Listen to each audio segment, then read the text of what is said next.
જય ભીમ, જય સવિતા મિત્રો. જય શ્રીબેન પ્રજાપતિએ મનસુખભાઈ રાઠોડને ફોન કરીને કહ્યું કે મારે 2 દીકરી હતી, તેમાંથી મેં એકના અરેન્જ મેરેજ કરાવ્યા અને એકના લવ મેરેજ કર્યા.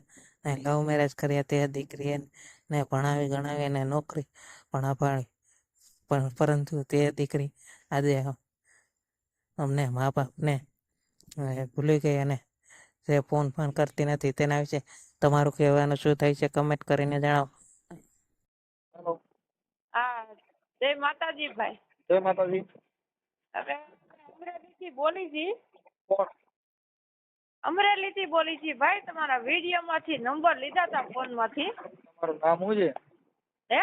તમારું નામ? મારું નામ જયશ્રીબેન છે. કઈ સમાજમાંથી?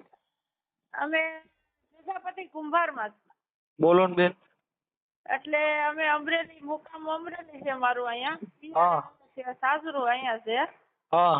અને મારે 2 દીકરીઓ છે. હા. અને 2 દીકરીઓના કામ કરી નાખ્યા છે. હા. અને મોટી દીકરી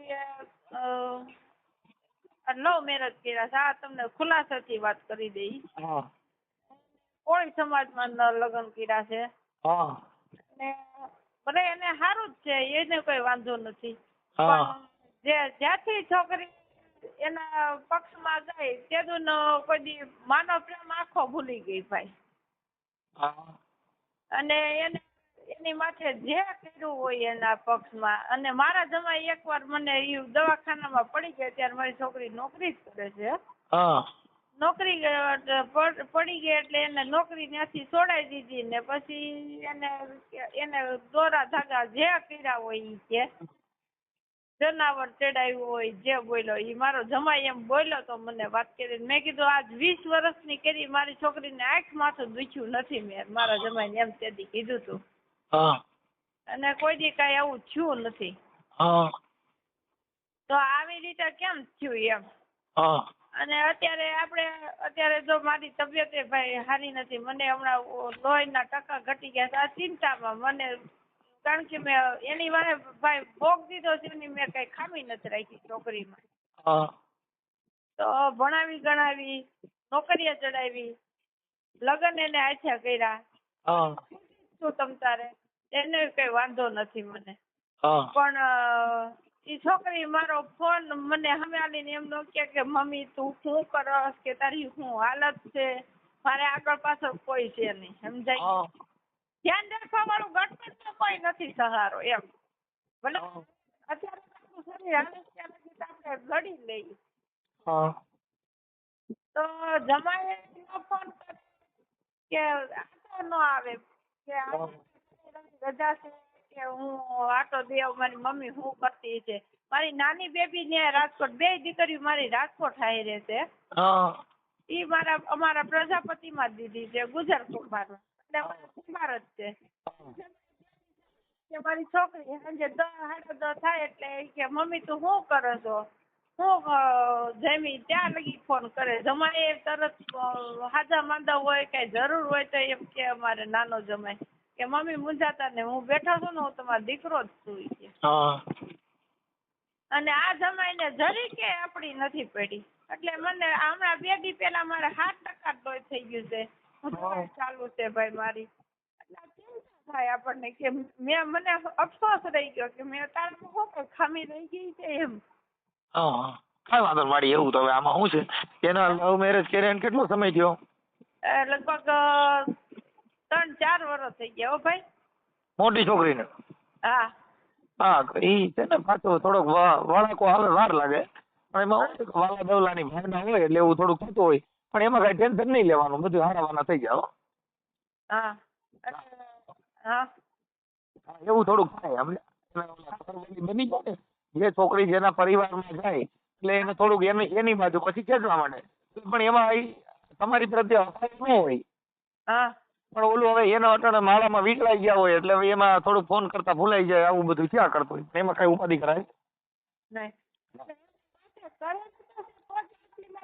બદલે નહીં તો મને એટલો સાચે પાણી હતું કે ભાઈ મારી છોકરી નહીં બદલે. મારી કોઈ કરી મૂકે એવું કાંઈ છે ને, એ બધી ખોટી વાત છે. હા. પ્રેમને ને કરી મૂકવાનું કાંઈ લેવા દેવા જ નથી. જેને જેને પ્રેમ થઈ ગયો ને પછી પરિવાર છોડી દે, મા બાપ મૂકી દે, મામા મોહાળ મૂકી દે. કાન મેં તો તારી મોરલીએ મોઈને રોતા બાળ મેલ્યા. હા બરાબર છે. હા, ઈ રોતા છોકરા મૂકી દે ને વહી જાય. કેમ કે આ પ્રેમ એવી વસ્તુ છે બાપા. હા હા, એટલે છોકરીઓને પ્રેમ કરે ને એટલે એક હારે ગાંડો પ્રેમ કરી નાખે, પછી એક હારે તૂટે ને તઈ પછી રોતી હોય. હા હા હા, એમ. એટલે હજી ભર્યા સોમાવાનું પાણી છે એટલે અટાણે બે કાંઠે નદીઓ હાલી જતી હોય, થોડુંક રાહ જોઉં, જેઠ મહિનો આવે એટલે પછી પીવા પૂરતું નહીં હોય. હા ભાઈ. હા, એટલે આવું થતું. એમાં કઈ ઉપાધિ ન કરાય માડી હો. હા.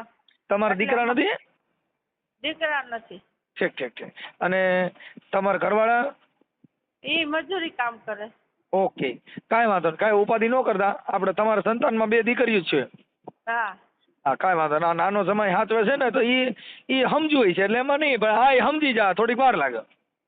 વાર લાગશે એમ ને? હા હા, બાકી કોઈ કાંઈ કરી મૂકે, દોરા ધાગા, એ બધી વસ્તુમાંથી, અંધશ્રદ્ધામાંથી બહાર નીકળી જવાનું. કોઈ કાંઈ કરી મૂકે ને એવું બધું થતું હોય તો બધા એમ જ ન કરે. હા હા જે કરી મૂકવા વાળા છે, જે દાણા જોવા વાળા છે, જે મેલી વિદ્યા કરવા વાળા છે, એની છોકરીઓ ભાગી જાય છે તો એને ઘરે ને ઘરે નો વેદ અકાલે. બરાબર છે. હા, એ બધી વસ્તુ દંત કથા છે, ખોટી મેટર છે. આપણા મનની અંદર એવો ભાસ થાય, કોક કાંઈક કરી મૂકે ને કોઈ કાંઈક મુહૂર્ત ચોઘડિયા જોવરાવ્યા ને કાંઈક દોરો બાંધી દીધો ને મતરેલું પાણી પાઈ દીધું ને, એ બધી વસ્તુ અંધશ્રદ્ધા છે. હા હા, એવું કાંઈ થતું નથી. હા, એવું થતું હોય તો આ વિડિયા બધાને મૂકું છું, ભુવા ભરડાને વિડિયા મૂકું છું, તો મને જ મતરીને પાણી ન પાઈ દે, વિડિયો ડિલીટ થઈ જાય. હા બરાબર છે. અરે હારે ના સોચરા કાઢ નાખ્યા. હા તો મને બધા મતરેલું પાણી પીતી યુટ્યુબ જ બંધ ન થઈ જાય. હા આપણે ફોલોવર વધવામાં. હા હા, એટલે ઈ બધી વસ્તુ તમારી મનની ગ્રંથિ છે. એટલે એવું નહીં કરવાનું. સત્સંગ સાંભળવાનો, સારા માણસોના વિચાર સાંભળવાના, એમાં નહીં પડવાનું. એટલે બીપી વધઘટ નહીં થાય, તબિયત સારી રહે. હા હા, મહાપુરુષોનો સત્સંગ સાંભળવાનો, જેથી આપણું મન છે ને એની અંદર ખોટા વિચાર ન આવે. હા બરાબર છે. ઓલા નવરા બેહી, સુનમુન બેહી, શાંતિથી બેહી એટલે આપણને વિચાર વાયુ થાય. વિચાર વાયુ થાય એટલે આપણા મગજની અંદર હારા નરા વિચાર આવે. હારા નરા વિચાર આવે એટલે આપણે થોડાક આમ ચિત્તભ્રમ થઈ જાય. ચિત્તભ્રમ થાય એટલે બીમારી લાગી જાય. હા હા, એટલે વિચાર વાયામાં નહીં પડવાનું. કોઈ માણસો બેઠા હોય ન્યા બેહવાનું, સારા માણસો હારે બેહવાનું, મોબાઈલમાં સત્સંગ સાંભળવાનો, સારા માણસોના સુવિચાર વાંચવાના. પણ ભાઈ તમે જો ને તો એની વાહે ઈ છોકરીને ભણાવી ને ભાઈ, પ્રાઇવેટમાં ભણાવી છોકરીને. જિંદગી બગાડી નાખી હતી. બીજું ઘર છે એટલે છોકરીઓને મેં ભણાવી ગણાવી. મેં કીધું મારી તો બગડી, તમારી ન બગડવી જોઈએ. ભાઈ મજૂરી કરીને તમે તો રાત્રે વહેલી 4 વાગ્યાની કામ કરવા વહી ગઈ, રાત્રે 11 વાગ્યે ઘરે કામ કરીને જાઓ. રસોઈ કામ કરવા જતી હું. પણ 7-8 લાખ રૂપિયા મેં એને પાણીની જેમ વાપર્યા છે. કાંઈ વાંધો નહીં મારી, ઈ તો તમારા દીકરા નથી એટલે દીકરી દીકરા જ કહેવાય. પણ એમાં કાંઈ ટેન્શન નહીં લેવાનું. એમાં આપણે આપણી મોજમાં રહેવાનું સાહેબ. આ જગતમાં ભગવાન જેવું ભોગવવી પડી છે, આપણે તમારે ભોગવવું પડે. બરાબર છે. રામચંદ્ર ભગવાનને 14 વર્ષનો વનવાસ આવ્યો તો ભોગવવું પડ્યું. હા કૃષ્ણ ભગવાનને પણ તમને કહો આ બધી કર્મના બદલા છે, ભોગવવા પડે. એના શું થઈ ગયું? તો ભગવાન જો ભોગવવું પડતું તો મારે તમારું શું ગજું? કાંઈ નહીં બરાબર છે.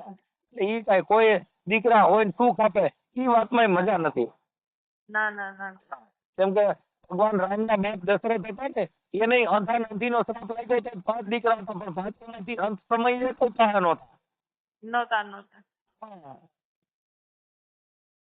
બધી કર્મની ગતિ છે, એમાં કોઈનો ફેરફાર થાય નહીં. આ જે આપણું પંચભૂતનું જે દેહનું પૂતળું બનાવ્યું એની અંદર જે સજા ભોગવવાની છે એ ભોગવવી જ પડે. ભક્તિ કરો તો ભોગવવી પડે, સંન્યાસી બની જાવ તો ભોગવવી પડે, કદાચ રાગી બની જાવ, ત્યાગી બની જાવ, વૈરાગી બની જાવ, તો આ દેહના બદલા હોય એ કર્મના બદલા દેવા પડે.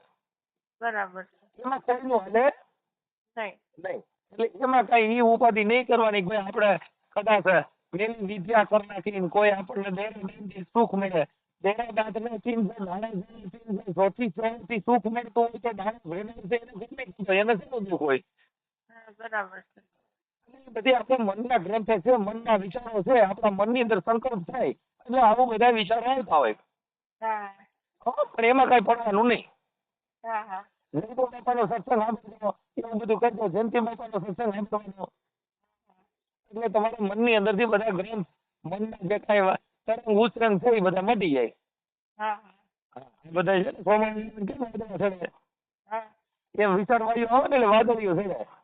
હા હા એટલે મનની અંદર હારે નરું થયા કરે. ઘડીક થાય તો ખુશી થઈ જાય, ઘડીક થાય તો રાજી હોય, ઘડીક થાય તો દુઃખમાં પડી જાય. કેમ કે વિચાર શ્રેણીથી સુખ ને દુઃખ મનથી ઉત્પન્ન થાય. પણ ભાઈ ત્યાં નાની બેબી છે ને હા. ગામમાં છે, એક ઓલા ચડે છે, એક આયા રહે છે. હા. એ નાની બેબી ને એમ એ મોટી છે એની ફરજમાં આવે કે બેન તું શું કરો, તારે શું કઈ કામકાજ છે, તું આટો મારવા આવજે. કોઈને બધાને છોડી દીધા એમ. કાંઈ વાંધો નહીં, હું છે ને મારી, જો તમારી ઈચ્છા હોય તો તમારે ફોટો મોકલજો.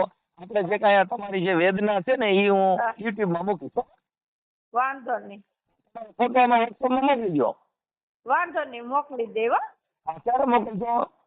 હવે ભાઈ મને વોટ્સઅપ કરતા નથી આવડતું, હું હમણાં પછી આવે ને પછી પાડી પછી હું ભૂલી જાય. ન ભૂલી જતા ભાઈ. કેમ કે મને પછી આ છે ને મારે અડધું જ મગજ કામ કરે, અડધું નથી કરતું. હા હા કેમ કે હું ગાંડો છું. ના માતાજી તમને લાજ રાખે બાપા.